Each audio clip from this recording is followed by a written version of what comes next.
Hello students, welcome to my YouTube channel tutorial classes by Garima Singh. हम लोग यहाँ पे पढ़ रहे हैं engineering mathematics 1 BTech first sem की मैथ्स है और ये इसमें हम लोगों का टॉपिक आज से स्टार्ट हो रहा है मैक्सिमा एंड मिनिमा। तो उसका हम लोग जो क्वेश्चन करेंगे वो क्वेश्चन हम लोग का रिलेटेड होगा rules to find extreme values of the function X Y. तो एक्सट्रीम वैल्यूज हमको फाइंड करनी होंगी। हमारा क्वेश्चन भी देखिए क्या है, find the extreme values of the function, extreme value of the function F x Y given है। ठीक है, तो अब हम थोड़े रूल्स पढ़ लें कि इसके रूल्स क्या होते हैं। रूल्स हमने यहाँ पर लिख रखे हैं, साथ ही साथ हम लोग करते रहेंगे और जानते रहेंगे। तो सबसे पहले हमें यहाँ पे निकालना है del F upon del X. Partial differentiation कर रहे हैं एक्स के रिस्पेक्ट में। जब आप इसको डिफरेंशिएट करोगे तो क्या आ जाएगा, 3x², ये वाला टर्म 0 हो जाएगा और ये आ जाएगा -3ay।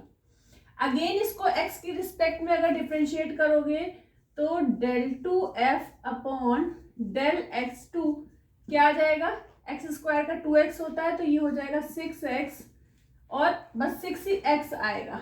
ठीक है, यहाँ पे तो x का कोई टर्म है नहीं।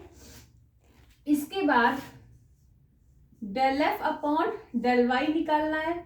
इस वाले को y के रिस्पेक्ट में अगर आप करोगे पार्शियली डिफरेंशिएट तो क्या आएगा, 3y² -3ax। फिर अगेन इसको जो है y के रिस्पेक्ट में आप कर दो पार्शियली डिफरेंशिएट तो क्या आएगा, 6y आ जाएगा। ठीक है, अब अगर आप इसको डिफरेंशिएट करो इस वाले को करो del F upon del x. अब y के रिस्पेक्ट में जब आपने कर दिया तो del 2f upon del x del Y.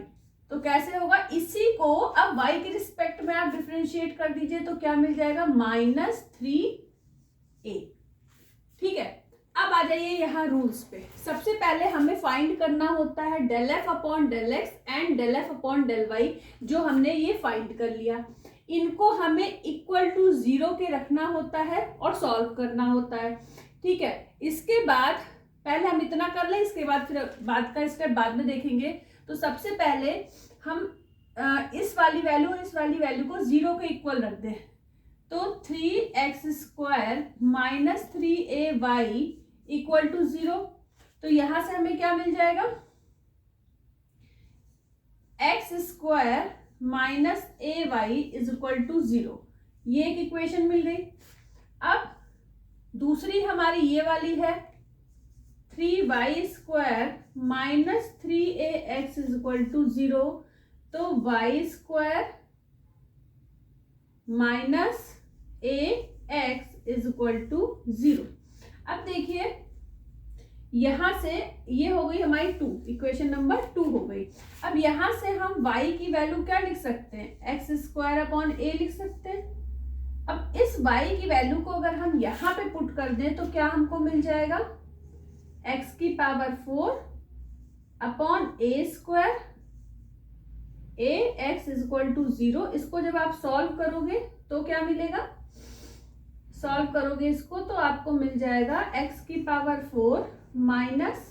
-a³ x is equal to 0। x common ले लोगे तो यहाँ आ जाएगा x³ -a³ is equal to 0। अब ध्यान से देखो, यहाँ पे दो वैल्यू निकल रही है x की। एक x इज इक्वल टू 0 मिल रही है, दूसरी जब x³ -a³ is equal to 0 होगा तो x इज इक्वल टू क्या मिल जाएगा, a मिल जाएगा। अब x की दो वैल्यूज के लिए हमें y की वैल्यू चाहिए होगी। ठीक है, तो अब जब आप x is equal to 0 put करेंगे यहाँ पे, ठीक है, इसको मान लीजिए इक्वेशन 1।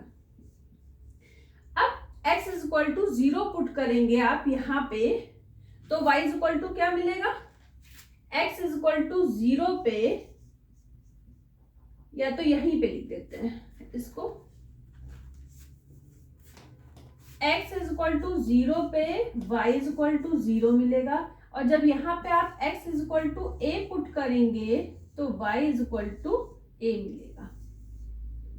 ठीक है, तो आपको एक वैल्यू क्या मिल गई, एक वैल्यू मिल गई 0,0, दूसरी वैल्यू मिल गई a,a। ठीक है, तो इतना आप लोग समझ गए होंगे।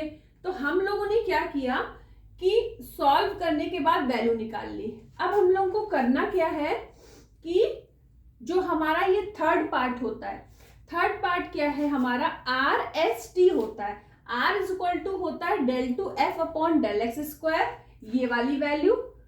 एस इज इक्वल टू होता है del two f upon del x del y, ये वाली वैल्यू। और टी इज इक्वल टू होता है del two f upon del y square, ये वाली वैल्यू। तो अब हमें इस वैल्यू का, इस वैल्यू का और इस वैल्यू का काम पड़ेगा। तो फटाफट इतना नोट कर लीजिए सबसे पहले तो, उसके बाद फिर हमें इसकी आगे की जरूरत पड़ेगी। जल्दी से नोट कर लीजिए।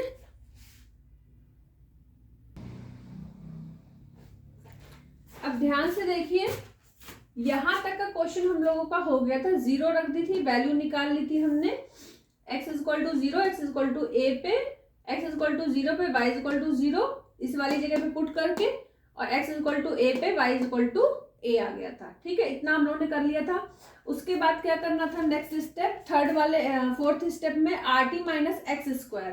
तो R T minus S square निकालना था। आर आपका क्या है, ये है आपका आर, ये है आपका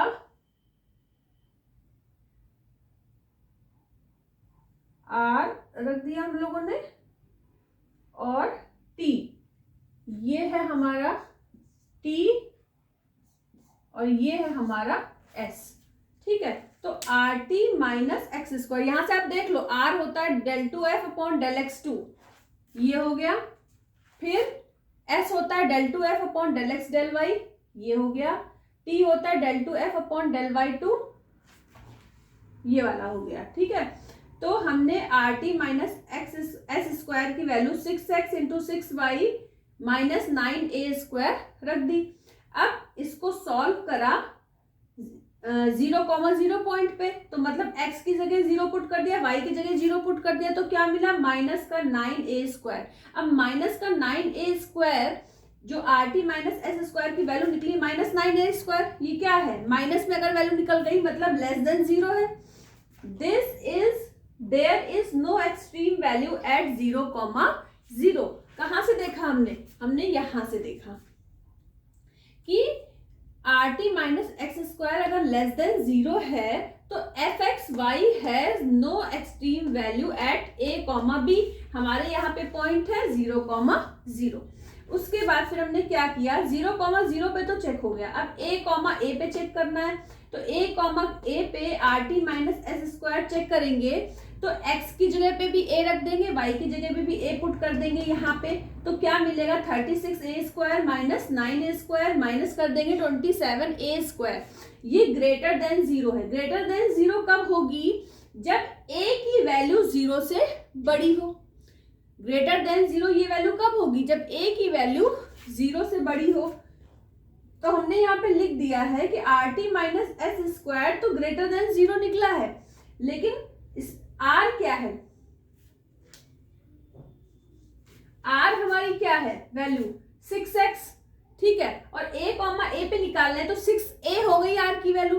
तो 6a हमने मान लिया कि r is equal to 6a और r इज ग्रेटर देन 0। और r इज ग्रेटर देन 0 कब होगी, जब a की वैल्यू 0 से बड़ी होगी। अगर a की वैल्यू यहाँ पे माइनस में चली जाए तो क्या r की वैल्यू ग्रेटर देन 0 हो पाएगी, नहीं हो पाएगी। इसलिए लिखना पड़ा a is greater than 0। Then f x y has minimum value at a comma a। ये कहां से हमने जाना, आ जाइए यहाँ पे फिफ्थ पॉइंट पे। अगर R T minus x square की वैल्यू ग्रेटर देन 0 निकल रही है और r की वैल्यू भी ग्रेटर देन 0 है, then f x y has minimum value at a comma b। हमारे पॉइंट्स थे a कॉमा a। तो ये तो हमने ये निकाला कि जब a ग्रेटर देन 0 था, लेकिन अगर, तो फिर अब आप ध्यान से देखो, तो ये मिनिमम वैल्यू निकालने के लिए अब हम करें क्या, कि हमको पता है कि a कॉमा a पे मिनिमम वैल्यू होगी अगर a इज ग्रेटर देन 0 है। ठीक है, तो जो हमारे क्वेश्चन में ये इक्वेशन गिवन थी, ठीक है, इसी फंक्शन के लिए वैल्यू निकालनी थी। तो मिनिमम वैल्यू निकालने के लिए हम क्या करेंगे, x और y की जगह a और कॉमा a पुट कर देंगे। ठीक है, क्यों पुट करेंगे? क्योंकि a कॉमा ए पे हमें मिनिमम वैल्यू मिली है। अगर a इज ग्रेटर देन 0 है तो हमने x और y की जगह a पुट कर दिया, तो हमें मिल गया यहाँ पे माइनस ए क्यू।